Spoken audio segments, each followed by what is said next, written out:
What's up everybody, Jason from Jason's Exotic Reptiles, back at you another week, another video. In this video, we're going to talk about how to read a snake's body language, and we're also going to talk about what is the actual strike range, where is your safe distance away from a snake. We're going to talk specifically about captive reptiles and boas. We're going to use boas, corn snakes, maybe some Burmese pythons in this video, and we're going to show you all what they're thinking and what you should do in reaction to it. Before we get too deep into the video, we're going to talk about the strike range of these snakes. Now, if you guys have watched some of my old videos, specifically the Nicaraguan boa video, this is the girl in the video that was lighting me up like crazy, getting me bit under the fingernail, really painful. Now, she's still not an amazing pet boa. I would never hand her to a little kid, but she's gotten much better and with very little interaction. Boas and snakes in general will calm as they grow. As they're babies, they're nervous little things, but as they grow, they become really nice, and this is a great example of one that has had very little interaction. She's just learned that I'm not out to hurt her. Now, I'm also not flailing my hands around like I was in the other video. In one part, that's because I'm from Boston and I'm Italian and I talk with my hands. Another part is it kind of agitates the snake a little bit. I did not do that on purpose. That's just a result of what happened. Now, this girl is clearly calm. Before we dive in, I want to talk about that strike range. So if you watched that video, you noticed really her strike range came from the first third of her body. I could safely hold her kind of here, and she's not going to really project. The instance where this could change, obviously species dependent, some species can strike longer, but in general, half of the snake's body length is about the limit for a snake to bite. Realistically, it's about a third. Anything more than a third of the snake's body, for instance, a 6-foot snake, is generally not going to be able to bite longer than 2 to 3 feet. If they bite longer, it's because they're coiled up against some type of a backboard, the corner of a cage, the corner of something, and they can use the whole portion of their body to spring. But even then, a 6-foot snake is not biting more than 6 feet, even in the craziest snake examples possible. Snakes will not chase you in general. There's rare exceptions to this, but most pet snakes are not going to chase you. They're not going to pursue you. So snakes are not inherently mean or aggressive. They are just nervous and defensive because they don't want you to hurt them. So now that we've got that out of the way, again, this girl is probably about 5.5 feet, and her maximum strike range is going to be about 2.5 feet. Realistically, 2 feet is going to be her max. So looking at this snake here, we will put these snakes down so you can take a better look. I'll get off camera. This is about her folded in half. This is her strike range. So if she is trying to come at me, she sees my face and she wants to bite me, if I hold her full arm length away, at least my arms, if you're a smaller person, you may not have as large arms, she will not be able to reach my face. I still will never let a snake near my face. You know, she's limited by my arm, but she's gotten much better, as you can see. We'll take a better look, nice zoom in of this girl. She's just become really beautiful, and she's an anathoristic Nicaraguan boa, pure Nicaraguan. She has had a litter of babies for me. It was primarily stillborns and underdeveloped babies, which tells me that the heat was off. She has follicles, and she will be breeding this year, but for right now, this is a full-grown, breedable Nicaraguan boa female. She's about 7 years old, maybe 8 years old. I'd have to check her card. Beautiful snake. Let's dive into some different examples of me actually focusing on the snake, and I want you to read their body language. The first example snake we're going to use is this Pink Panther VPI Jungle Motley. Really pretty animal, and what I wanted to specifically use on this girl is the position she's in. She is in full ambush position. She's waiting to be fed. I feed my snakes in the enclosures, which I recommend, and I should make a whole video on this, but you see short, fast tongue flicks. She's waiting for food to come. She's coiled, ready to strike. If I stick my hand into this cage because they're tap trained, I'm going to get bit.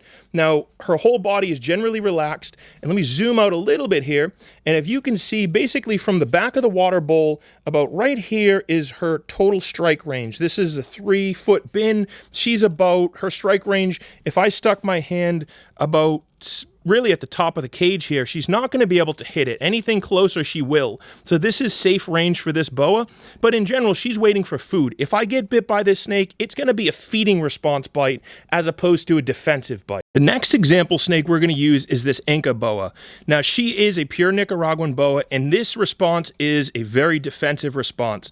I'm going to zoom into her head, and hopefully you can see there is little to no tongue flick happening, and if it is, it's going to be very slow to very short and fast. Now, the tongue flick is one thing. She's sensing the air, but her whole overall body is tense, tight, and moving closer towards me. She's coiled, ready to strike. This is a very different response than what we just saw, which was ambushed. She would probably strike any second if I get closer. The camera at least is approximately 1.5 feet away from her. She is about a 3-foot boa, so I'm in her safe range, but she's getting closer, saying, stay away from me. If you get closer, I'm going to bite you. I don't know what you're doing. You're not food, and I don't want you to get anywhere near me. So for the sake of it, I'm going to get a little bit closer to see what happens, at least with the camera. I'm trying not to zoom in my camera while still losing focus, but this whole posture, and hopefully you guys can see it, that whole S position posture is very defensive, extremely nervous, has no idea what I'm doing. I'm currently hovering over her, and that's just making her really nervous. Now, if I were to get this snake out, which I may go grab a hook and do it just to show you, is I would likely tap her on the head to try to turn that feeding response off. It's almost like a reset button, and that would allow me just enough time to pick her up, although she'll still be in a very defensive mode. At the end of the video, I'm going to do that to see. You won't be able to see the hook and what I'm doing with that, but I will pick her up and show you the total difference in body language between that first Nicaraguan boa that we looked at that used to be just like this girl and this one right now. So this boa right here is a sharp snow glow that is also Roswell ladder tail. So that is an anathoristic, hypomelanistic, sharp albino Roswell ladder tail. Beautiful animal. Same thing as a moon glow, but with the sharp version, they call it a snow glow. And she is in a pure feeding response mode right now. She's not defensive, and I can kind of tell that by how still she's being. She's not edging towards me. She's waiting for food to go by her, and I think you probably saw that in the first VPI that we looked at. Her strike range is probably to about the back of that water bowl. Really where the coil on her stops is her strike range, but I'm just going to touch the back of her here and see what happens. So now she's starting to flick her tongue and she's saying, what's touching me? But she's still in this feeding response mode. So she's going to slowly try to work herself around and see either to get away. At this point, now she's totally, I don't want to have anything to do with you. I just want to get away. I know food's not coming. And this is still, again, not a defensive behavior at all. I can then go in and pick her up. And that's the sense, that's the same thing as a tap train is in theory. Is the tap train or the touch to their body is turning that feeding response off. This is not a defensive posture. This is a feeding response. Food's not coming. You're not going to hurt me. I have no problem with you coming in and bothering me now. Next snake we're going to look at is a hypoarabesque that's 100% het VPI. Now this girl, again, this is a very feeding response type of bite right here. If I were to stick my hand in there, she would bite me and wrap me. That is the difference between a feeding response bite and a defensive bite. A defensive bite would bite and drop immediately, no wrapping. This is a feeding response where she would bite and wrap and she would think I'm food. It would be a mistaken bite. Now, for me to turn her out of this, I know this snake and I know she's very highly food driven. If I just tap her right on the head, the tongue starts flicking, she instantly starts backing her out, and she's thinking again. She's now in thinking mode. I could probably stick my hand in here without her biting, but again, I know this girl is very driven on food, so I'm still cautious. I'm just going to use this to just move her head out of the way, and now I can come in here and I can bug her. But that response right there, did you see that quick head flick or the quick head turn? That was her thinking, oh, maybe that is food that's touching me. Let me go check it out. She's still curious, nervous, not 100% sure. She is not the calmest snake I have, but again, I can come in here and I can pick her up because it's not necessarily a defensive posture. She's just really looking for food. So if she bites me, it is because she thought there could be food around. Now she's just trying to get away, and her body language is more relaxed and just kind of in that defensive, leave me alone type of posture. So beautiful hypoarabesque, 100% het VPI. You cannot see the hets, but I know she is. Next snake we're going to use here is a T negative albino Brazilian rainbow boa. Brazilian rainbow boas are quickly becoming some of my favorite boas, and why I want to use her is because I know she is defensive, and they do react a little bit differently. So let's look what a beautiful animal this girl is in general. Now she is nervous. She's going to kind of sit there very still. She doesn't know what's happening. She's hoping food is coming right now. Let me grab my little hook here so we can do this fairly. And I'm just going to tap her to let her know, hey, things are okay. Now, this girl is a more defensive snake where she just wants to have nothing to do with handling. But I'm going to go in and bother her for the sake of what we're trying to learn.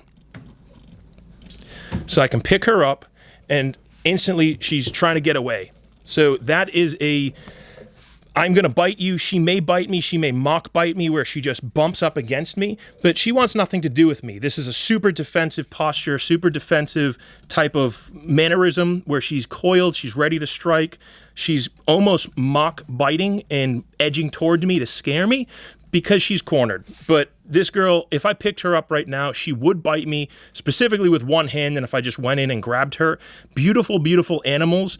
This specific one is just a very, very nervous animal. I got her as an older animal. She will calm down, but I'm going to show you a different Brazilian rainbow boa, and now she's just totally in flee mode. She wants to get away. Now, this girl right here is a caramel albino, so a T-positive Brazilian rainbow boa.